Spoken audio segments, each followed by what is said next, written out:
Hello, I'm going to be talking about the definitions of abnormality. I'm going to start with statistical infrequency. So, statistical infrequency is in regards to an individual or, just anyone in general who has a less common characteristic than most of the population, for example, low IQ. So, really, we just have to know the evaluations for these. So the strength is it has real-world applications as it's useful in clinical assessments and, diagnoses. So, for example, diagnosis of intellectual disability disorder is done by identifying the low, unusual levels of IQ. And also that 2% of the population has an IQ below 70, which is very statistically rare. And so obviously a diagnosis is made. So it shows that overall that it's useful in, diagnosing in clinical assessments and, really that's pretty much it for that point. A limitation is that unusual characteristics may be positive, for example, higher IQ. So, for example, IQ above 130 is not a abnormal thing if we just talk it in generally. If you have high IQ, it's actually seen as a, positive aspect. But it's like this in a way, if I draw it like this,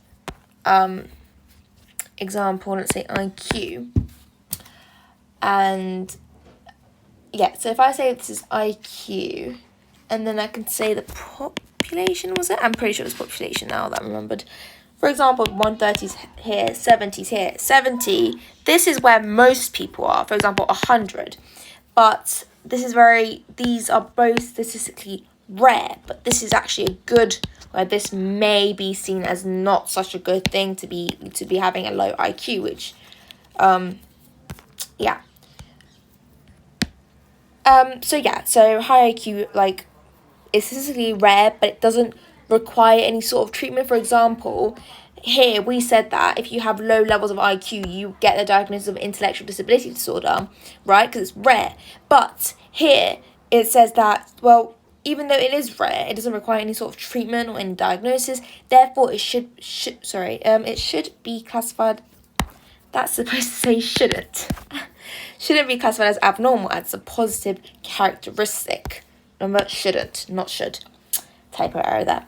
The definition doesn't make this distinction clear enough. This is your key point that you're supposed to mention. It doesn't make the distinction clear enough that not all rare characteristics are abnormal. Because it practically states that all uncommon characteristics is abnormal, which is not correct. Another limitation is that labeling someone as abnormal may have a negative effect on someone who has a low IQ. They may be, living their life normally, able to function normally in their everyday lives. And so giving this label being put onto them has a negative effect. For example, it can result in them to having a low self-esteem or for them to be treated differently. So this is pretty much for statistical infrequency. I will be going over the next ones.